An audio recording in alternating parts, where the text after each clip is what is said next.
Well, thank you so much for joining us today. I know all of you have probably seen each other throughout, but I'm hoping that this opportunity allows you to, take a breath, reflect a little bit on the time at CMC and where you've been since, and ultimately just bring some good memories to the forefront about your college experience and the bonds that you all share. And I'm just curious, like, take me back to that time frame, the decision process, deciding where you wanted to go to school.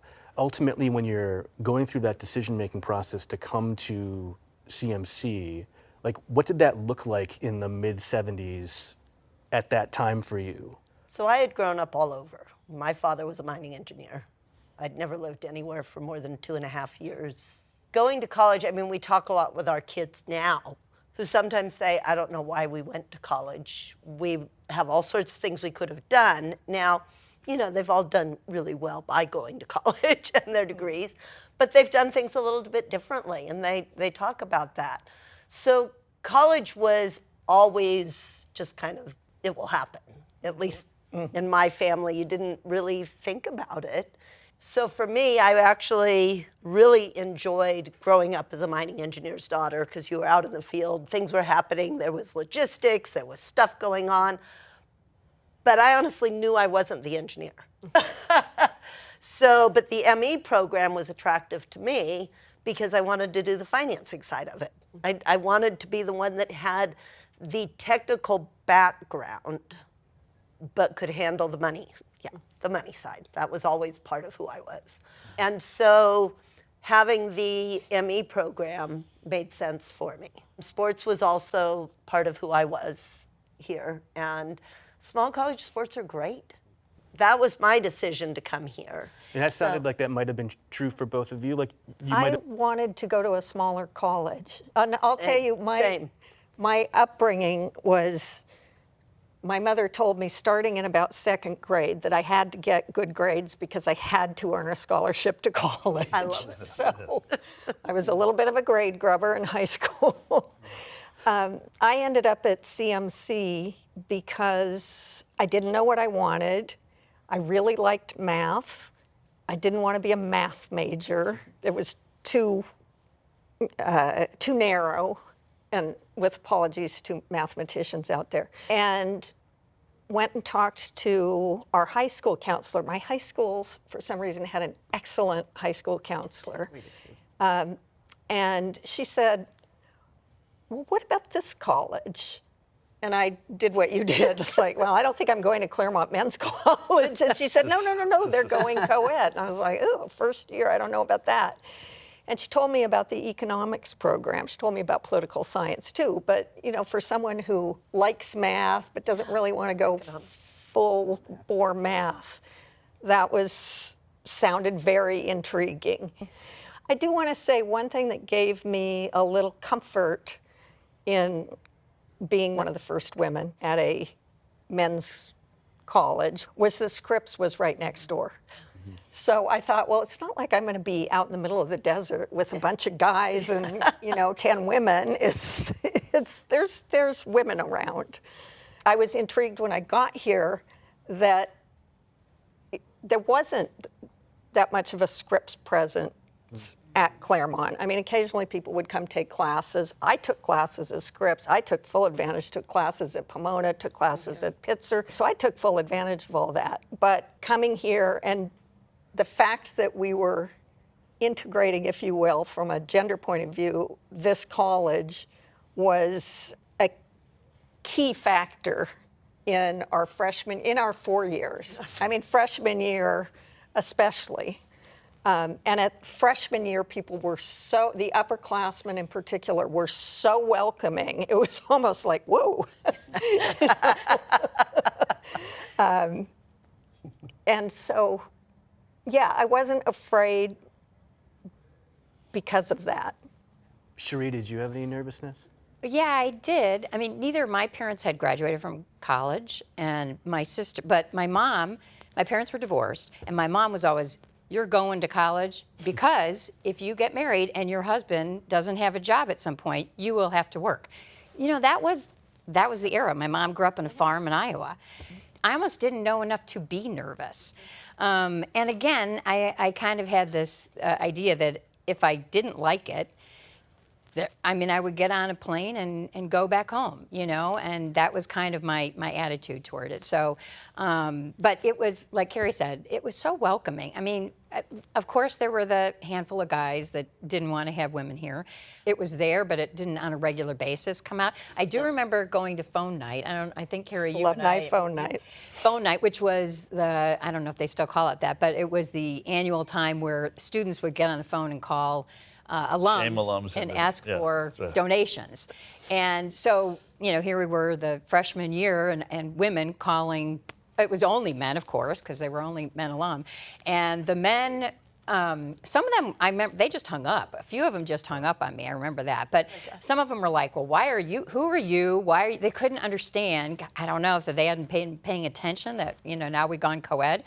But so there were things like that. But overall, it was very welcoming. But I also remember getting some people on the phone, some men on the phone, obviously, and having them say, So oh my God, positive. this is so great. I'm talking to a woman from Claremont, and it's the first time anyone's there. Bigger And donations? so we got both. Yeah. Yeah, a range of reactions. Yeah. Yes, you're Yeah. correct. Yeah. For sure. I have a question. Did it impact your guys' decision Yeah. to come to The Claremont, two of you. knowing that it was going co-ed? You know, We get I that. wasn't worried about it, but my brother who went before, and I'd been out to the campus, married a Scripsy. And obviously my dad married a woman from Scripps. So I knew that between Pomona and Scripps and then CMC, there would be, you could have a normal collegiate social life. So it didn't, I was glad it was going co-ed. So it wasn't, for me, it was, you know, that's great, you know, and, but no, it didn't worry me. I figured, you know, the 5 colleges were really like, in some ways, like a big college, even though once you got here, you realized, you know, not as much as you thought, and the culture at Claremont probably suited a lot of us who came to Claremont. Yeah.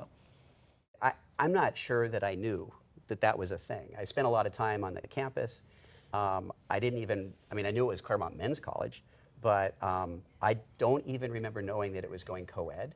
I'm glad it did, obviously, and I was happy when I got here. But I just don't remember it being a factor. I'm kind of embarrassed to say it really wasn't a factor for me. My I'd dad say probably told me. The only factor was once you were here, the number of women was so small relative to the total college that The ratio. where they were located on campus, and so there was a little bit of a novelty for where the concentration of women were. That's about all I can remember as, you know, what was a little different about it. Yeah, so when I was a freshman, I was in the North Quad. I was in Boswell. We didn't have any women in the dorm, but one of the dorms, Wolford had women. Because you guys were all in the We were all in Wolford. Start out. Yeah, so they're very concentrated pockets. I would say my junior and senior year, I was in Claremont, and we had the 7th floor was women. Yeah. And that was great, because then that's when I really got to know a lot of the women. And you just, you know, hang out in the dorm. So we were just looking at some great photos from Claremont. You know, they split us up between 3 dorms, one North Quad, one Mid Quad, one South Quad. So little sprinklings of us everywhere. But thank goodness they didn't spread. I mean, there were like fewer than 50 of us. I don't know. I thought I there were thought they're 59. in the 60s. Yeah. I thought we were in the 60s, but Okay. we don't know. We don't We have can't no remember. idea. We figured it was about 25% of a freshman class, we think, give or take, right? I remember the ratio of men to women, though, was 13 to 1. That Because for of the the, whole the whole college, right, college. yeah. because of the That upper sounds- class. Hey, that's a good number. I thought so. I like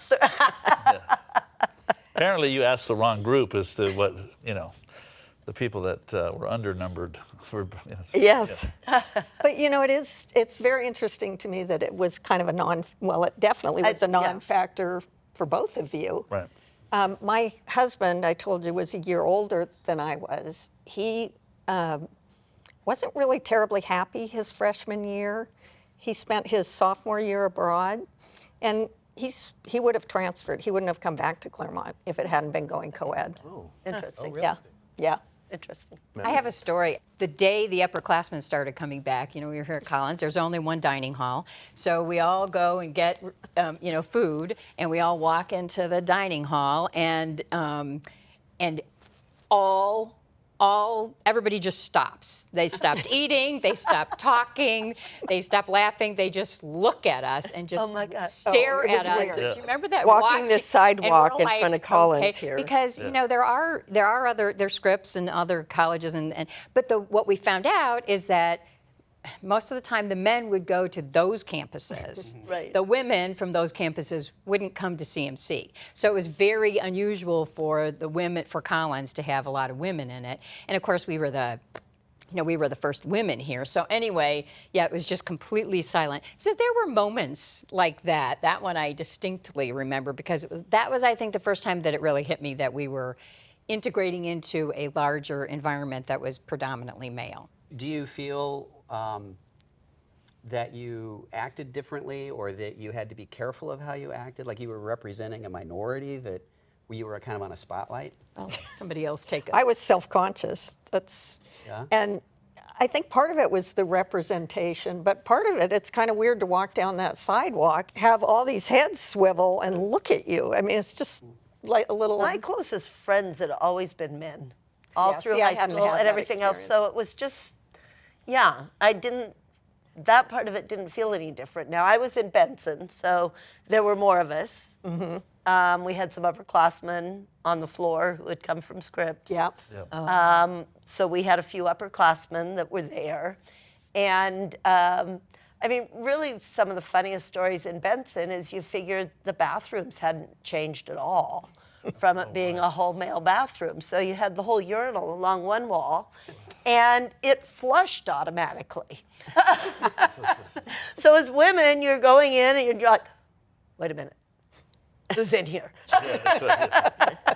And, we were pulled in and they took care of us, some of them, and others it was, we don't want you here. I mean, it's like any society.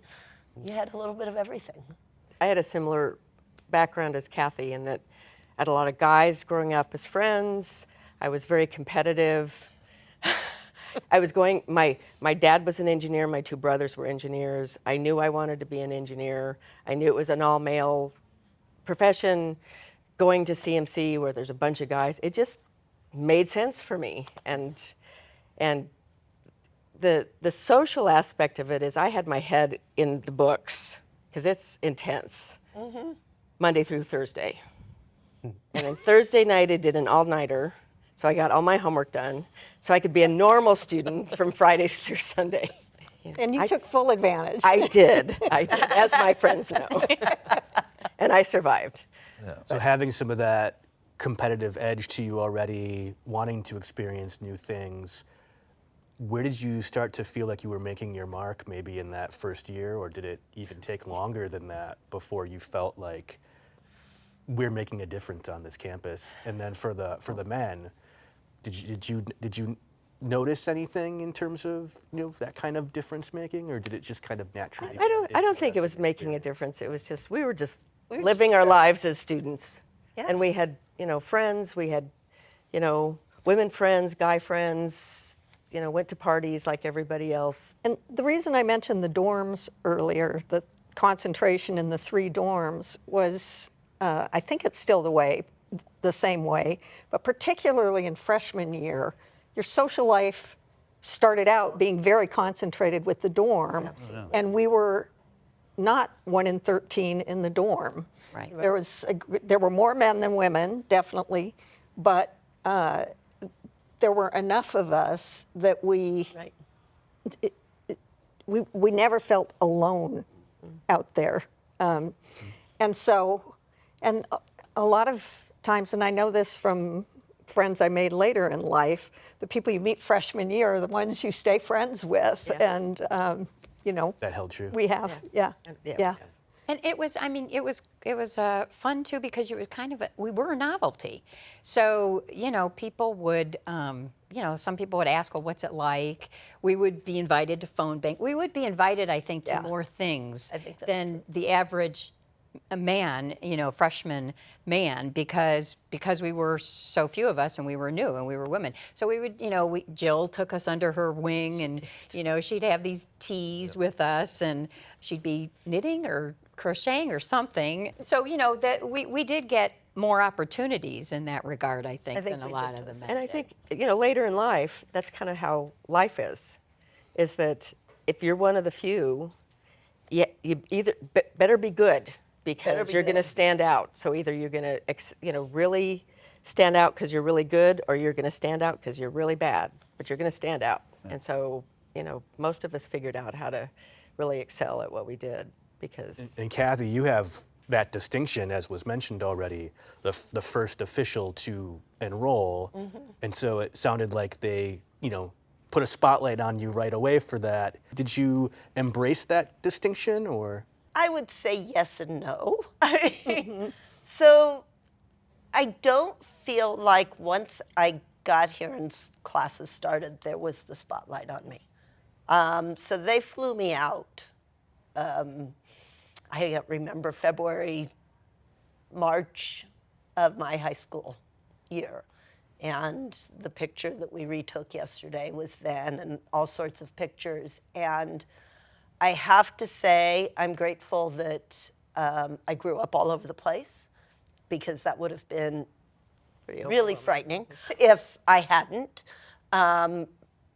been used to talking to people I didn't know. And so it was 3 days of a lot of attention. And I don't feel like once I got here that they made that focus there. There may have been a few things, but I don't. Kelly says I forget things. It wasn't important to me in many ways. And so, and then I feel like they just let me be one of the few, because we were here anyway. Yeah. And then, you talk about that. I did sports, which was, that became both men and women, as well as the dorm people that were the ones that I was around a lot. And there weren't that many of us playing sports. And because I had swam and run and done other things, God, you got to do whatever you wanted. Hey, on the sports aspect, the fact that we had Scripps here already, we had the Athenas here, Was we already had a beautiful. program doing sports. Absolutely. So imagine just 50 women coming in and trying to figure out how to do a Absolutely. sports program. It was hard enough with Scripps. Yeah.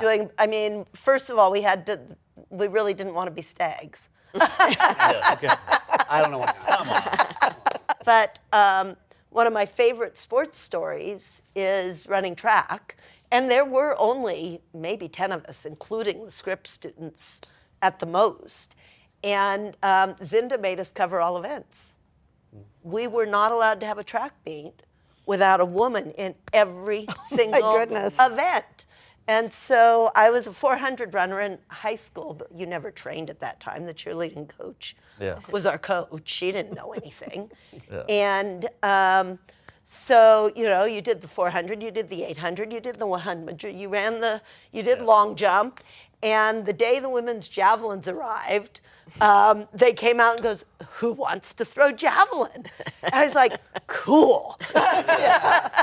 So I ended up throwing javelin as well as running. And I still say to this day, it was such an accomplishment to have gone and done that. And you went, wow, Yeah. I can do anything. I just ran that. And that's part of what we got. One of the things that I felt I got out of my CMC experience was a lot of it was really just the people that I met, right? And I tell people I learned more from my classmates than I did from the professors. You know, you learn academics and, okay, that's that. But learning how to be a person and learning how to interact and grow and deal with different personalities and things, that's what kind of helped make me. I think that because we're a smaller campus, and especially for the women when it was smaller, just the thing we're talking about is we got to try things that we might not otherwise have tried at a larger campus or a campus that didn't have the same values. Some of you might be surprised, but I was really shy when I first came here. I don't think so. I don't. And I learned how to I use believe my it. voice. I learned that I could speak up, that I could ask questions in class, that professors were there to help me not to be, you know, in high school, it was this hierarchy where they, you know, it was the sage on the stage and, you know, you just learned and took your notes and took the tests and got the grades. And here it was different. And so I tried to pass it along to my daughters. It's like, no matter where you are in life, don't let somebody make you think you're less than you are. You know, don't let a guy put you down or, you know, just be proud and be strong and use your voice. And so that's what I learned here that I passed along to my girls. My daughter, we came here and the director of admissions at the time made a presentation about how we want to develop leaders. And we challenge you to be a better person. And she walked away and said, I'm going to go to Claremont. Wow. I went, wow. And I put no pressure at all. And then I said, you have to apply and you have to get accepted. Oh, yeah. So other than that, Not you a can done come here. deal. But she got in and she really thrived. And so when I look at my experience and how it allowed me to flourish really and go on and have a successful career and be what I think the person that I am, that happened to her too. And so very grateful for Claremont. You know what, I've come back to the campus quite a number of times to talk to the women students since we've left because I live so close. They don't really care a lot about the, you know, the sort of we were paving the way. Where they seem to get very interested is once they get to the stage in their lives after CMC where you can sort of be a mentor to them about how to get a job, whether to go to school, and particularly when they start getting the age of having children. Do you stay home with children? Do you not stay home with children? Where do you move? Whose career takes precedence? Your husband? Does your husband ever stay home with the kids? And so when I first started coming back, the most recent graduates were not at a stage where they wanted to talk about that, and I was starting to have my children. So it was, and we didn't have any older women to look to mentor us from older classes, and so but they didn't care at all about what happened while I was here. They cared more about being sort of mentored through later stages in their lives. And I think that my daughter's sort of that way too, and my son, they don't really care. I mean, they think it's a novelty and, you know, they like to say that to some of their friends sometimes, but really what they care about is what my experience was more out in the real world. It just takes some time, right? Yeah. Yeah. Can I add on to that a little bit? When I was here, I thought women had already entered management ranks in the workforce. I thought that was all taken care of. That was all done. It was all cool. It was fine. Yep. Check that box. Yeah. And I thought about having children. Yes, someday I'll have children and I'll work and I don't know, I'll get a nanny or something. I don't know how people do it. It ain't that easy. You know, it just, our generation, I don't think was prepared. I don't know how you feel. Nobody prepared me for what it was like to have a career and children. Right. And that problem has not been solved. Not at all. If you look at the wage differential in between women and men now, you know, analytically, that can be attributed to motherhood.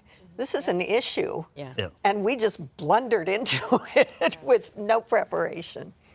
You know, as I said when we started this all out, none of us that I know of, there may have been some, came here to prove a point. Yeah. That's good. You know, there was a lot at that time of, you know, It's right after Title IX. Title IX, everything else, and you know, these women are coming in to change us and that. And I know that wasn't anything that I thought about. And I know I loved it when we were back. I don't remember which one, as all of us were just chatting with each other. And that wasn't why we were here. No. No, but I have to say, I became a feminist here. I was not a feminist before I came here. Yeah. It was just, I'm going to college and it Right. happens to be this one. But those experiences did absolutely influence me to become a feminist, and to this day. I mean, I know lots of times and throughout the years that's become a bad word and so forth, but I still identify that way. And I'm really proud of that. And I don't know that I would have become quite as staunchly this way if I hadn't had this experience to go through. So, you know, Cherie, the interesting thing is when we were here, we were just living in the moment. We were going to class, we were learning, we were doing the work. But in retrospect, and I've been thinking about this a lot because my personal passion, my life passion is to get more women into non-traditional careers. And so now from this distance 45 years later, I see this as I've been fighting a battle for women to have equality. And I get frustrated with my daughters thinking that the fight's over, that everything's fine, we're all equal, you know, and they don't feel like some of the things that have happened recently are backsliding, which I personally. So we weren't fighting back then, but in retrospect, we were. We were just starting our journey. You just didn't know. Yeah, we just didn't know it. My philosophy is, and it always has been, is women, just as men should, and anybody, should be able to make a choice. Yeah. And the opportunities should be there. It doesn't matter who you are, what your background is, sex, whatever. That opportunity should be there for you. And some of us get the chance to come places like this, or others. And some of us are more self-driven than others. But that opportunity should be there for anybody and everything to get that out there at all walks of life, wherever you are. And that would be my hope, is that we continue doing that. Thank you all for joining me. CMC thanks you for your contributions and being here today as well. It was wonderful to talk with all of you. Thank you. Thank you. Thank you. Wonderful.